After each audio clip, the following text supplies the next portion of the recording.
Assalamualaikum warahmatullahi wabarakatuh, saudara-saudari sejagat raya ini. Dan kembali lagi tentunya hanya di channel Ica Official di sini.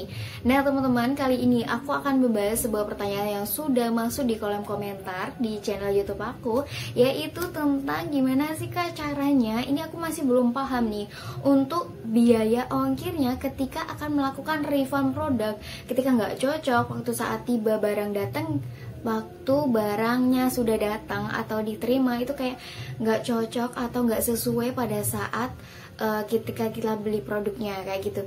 Terus ketentunya seperti apa, terus siapa yang bayar untuk ongkirnya, terus bagaimana sih sebenarnya untuk kriterianya dan syaratnya seperti apa kayak gitu. So video ini sebenarnya aku tujukan pada customer dan juga seller ya, semoga bisa dipahami dan ketentuannya nanti bisa dipelajari lagi kayak gitu ya teman-teman, biar nggak salah nih tentang refund produk ini dengan ketentuan yang ditentukan oleh customer juga oleh si seller, biar nanti tidak ada kesalahpahaman. Sebenarnya udah bisa katanya udah bisa refund, ternyata nggak bisa refund, kayak katanya udah bisa refund, ternyata nggak bisa refund kayak gitu ya. Jadi ada beberapa syaratnya untuk mengajukan refund produk ketika tidak sesuai. Nah inilah aku akan menjawab di video ini. Buat teman-teman yang nanya kemarin, boleh banget langsung subscribe dulu channel ini supaya lebih berkembang lagi dan aku semangat untuk bikin konten setiap hari. Tuh thank you banget buat teman-teman semua yang udah subscribe, like, share dan dukung channel ini lebih berkembang lagi. Dan thank you banget semuanya, sekarang aku udah menuju ke 2000 subscriber. Thank you banget ya. Dan sekarang aku akan menuju ke materinya. Tapi di sini kalau buat teman-teman yang belum ngerti atau nanti ada punya pengalaman lain selain yang aku jelaskan dan paparkan di sini, boleh banget nih langsung curhat atau boleh banget komentar di bawah tentang pengalaman pengalaman kalian yang mungkin berbeda, menemukan masalah-masalah yang ada di TikTok Shop yang berbeda dari yang biasanya kayak gitu ya.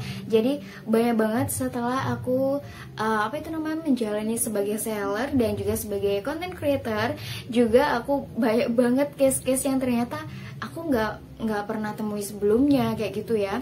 Jadi banyak banget yang harus dipelajari, baik itu dari yang terkecil sampai yang terdetail kayak gitu ya guys. Oke, di sini aku akan menjawab pertanyaannya yang tadi itu. Yang belum nonton video-video aku sebelumnya tentang tentang untuk dapat sampel, terus kriteria gratis ongkir, berapa gratis ongkir yang bisa didapatkan, minimal berapa, subsidinya berapa, itu kalian boleh scroll dulu konten-konten aku dari awal ya guys ya. Jadi teman-teman bisa lebih paham lagi nih kalau misalnya ada masalah atau tentang TikTok Shop lah pokoknya ya. Oke lanjut ya. Untuk yang pertama aku akan menjelaskan, jadi untuk ongkos kirim. Nah banyak banget nih yang nanya, kak nanti kalau misalnya aku retur nih produknya, kalau nggak sesuai nanti siapa yang bayar ongkirnya kayak gitu. Oke, yang pertama aku akan menjawab. Jadi tadi itu ya, untuk ongkir gratis, untuk ongkir yang pertama, untuk ongkir kirim pengembalian, yaitu produk yang ditanggung oleh TikTok Shop apabila ordernya teman-teman itu ordernya melewati COD atau cash on delivery ya, itu ditolak oleh customer, itu bisa dibalikan dengan ketentuan ya teman-teman. Dengan ketentuan itu cuma bisa yang cash on delivery atau bayar di rumah, bayar di tempat kayak gitu ya. Terus lanjut, ada juga pertanyaan yang seperti ini ya, menurut aku itu simpel sih ya, kayak sama lah kalau kita belanja di e-commerce yang lainnya. Kak kalau misalnya bayar COD itu bayar di mana? Tentu saja bayar COD bayar di rumah ya teman-teman. Cash on delivery dibayar cash pada saat barang diterima, pada saat barang dikirim kayak gitu ya teman-teman ya. Nah untuk yang kedua ya, untuk retur barang selain COD ya, selain COD seperti produk-produk yang dibeli, terus abis itu siapa yang menanggung ongkirnya, tentu saja itu dari kebijakan dari seller dan juga kebijakan dari customer yang beli, teman-teman. Kalau misalnya di luar COD ya bisa dipahami ya, di luar COD, di luar cash on delivery, itu ditanggung oleh seller atau pembeli ya, atau pembeli. Jadi tergantung kebijakan aja. Kalau misalnya si sellernya memang mungkin kesalahan dari sellernya sendiri dengan kebijakan, atau mungkin 50-50 atau dibayar si sellernya sendiri karena ada kesalahan teknis dan lain-lainnya, mungkin akan ditanggung oleh seller. Tetapi kalau misalnya itu kesalahan dari customer gitu ya, kalau tidak memperhatikan deskripsi produk kayak gitu, tidak menanyakan secara detail pada saat di review produk. Dan kalau misalnya ya beli di online shop itu, kalian harus pintar-pintar banget, harus jeli dan detail banget ya untuk melihat. Pertama adalah deskripsi ya. Sudah aku tekankan dari sebelum-sebelumnya, kalau kita beli di online shop itu harus pintar-pintar dan detail banget. Pertama, kalian harus lihat produknya ya. Kalau misalnya kalian belum lihat produknya pada saat di showcase atau di bagian keranjangnya, itu kan nggak di review langsung ya. Tapi kalau misalnya sedang live, sedang di review langsung, kalian boleh tanya sedetail-detailnya. Contoh, misalnya kalau baju ya, LD-nya berapa, lingkar dadanya berapa, terus di lengannya itu detailnya seperti apa, motifnya kayak gimana, kayak gitu ya, ukuran panjangnya dan sebagainya, serta bahannya itu seperti apa, itu bisa ditanyakan ya. Terus kalau misalnya mau dilihat lebih detail, boleh dong langsung di di lebih zoom ke kamera gitu. Jadi kita lebih tahu tuh detailnya ternyata seperti ini. Ketika kalian sudah paham, kalian boleh lanjut ke bagian deskripsi. Di cross check lagi ya di deskripsi, apakah benar sudah dikatakan oleh si reviewer ini ya, kayak gitu ya. Jadi kalau misalnya tidak benar, nanti dibaca lagi ya teman-teman. Harus cerdas dalam membeli online ya teman-teman. Terus lanjut untuk di bagian yang selanjutnya, kalian harus lihat review teman-teman yang sudah membeli.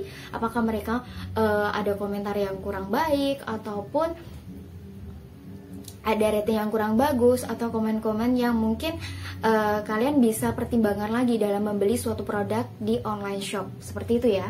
Jadi sudah dipahami tadi ya, untuk barang selain COD itu ditanggung bisa customer atau juga bisa si sellernya.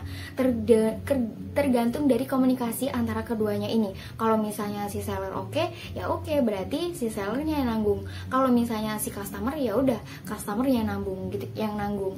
Kecuali kalau misalnya COD, dan itu COD itu bisa dibayar sama TikToknya sendiri ya. Jadi nanti pengembaliannya itu, biaya ongkirnya itu ditanggung sama TikTok Shop. Nah selanjutnya, tips dan saran nih, tips dan saran untuk seller dan juga customer yang beli di TikTok Shop kayak gitu ya. Tipsnya adalah seller atau pembeli juga itu ketika menerima produknya itu harus divideokan ya, harus divideokan. Dan juga kalau misalnya tidak cocok, kalian itu harus kasih deskripsi dan alasan yang sangat tepat sekali ya. Apa kalau misalnya kurang tepat menurut aku ya, ada beberapa kategori yang menurut aku kurang tepat kalau misalnya kalian mengajukan refund. Contoh aja ya, kalau misalnya kak saya nggak jadi karena uangnya mau dipakai, padahal itu udah ini itu, nggak bisa sayang, nggak bisa, itu nggak make sense ya, nggak bisa kayak gitu. Soalnya ada beberapa yang menurut aku kurang nggak bisa diterima kayak gitu. Kecuali kalau misalnya produknya ada fail, kayak ada sobeknya, ada noda kayak gitu, kalian boleh itu dengan ketentuan COD yang tadi ya. Kembali ke ketentuan yang ke-1 dan yang kedua tadi ya. Terus habis itu si seller ya, untuk seller untuk mengajukan refund, sellernya ini harus sudah mengetahui bahwa si customernya ini kalau sudah melakukan pengembalian atau retur barang itu ketika sudah menerima nomor resi pengiriman bahwa barang itu sudah dikirim balik ke gudang atau ke toko seller. itu ya, supaya tidak ada miskomunikasi dan tidak ada misunderstanding, dan nanti biar nggak biar jelas aja gitu. Ketika sudah mendapatkan resinya, ya oke, berarti sudah barangnya udah diantar ke toko, nanti barangnya otomatis akan datang gitu ke toko sellernya. Nanti kalau misalnya pengembaliannya seperti apa, terus apakah diganti baru dan sebagainya, itu kembali lagi dengan komunikasi antara seller dan juga si pembeli ini. Oke, seperti itu ya. Dan juga kemarin aku dapat beberapa case ya, ada, mungkin ini bukan di TikTok Shop tapi sebagai pelajaran aja, yaitu ada pengembalian produk ya, tapi itu yang dibalikan itu tidak sesuai dengan produk yang dibeli kayak gitu. Jadi kayak mungkin udah tertukar atau gimana gitu. Itu menurut aku ya aneh gitu ya. Contoh ya, kemarin aku dapat ini sih, kayak lihat di media sosial juga, itu misalnya produknya sekarang lip cream atau lip cream. Nah, besoknya di retur itu sama lip balm. Jelas beda dong sayang ya. Jelas beda sekali. Lip balm dan lip cream itu beda produknya sudah beda kayak gitu ya. Dan kayak gitu. Semoga teman-teman dengan video ini bisa mengerti ya. Bisa mengerti penjelasan aku. Kalau misalnya kalian ada pertanyaan atau pengalaman yang berbeda, boleh sharing di kolom komentar. Ya, jangan lupa untuk subscribe, like, share, dan komen di video ini, dan stay tune on my YouTube channel. Ya, thank you sudah nonton sampai akhir. See you next my video. Salam sehat untuk semuanya. Dadah. Wassalamualaikum warahmatullahi wabarakatuh.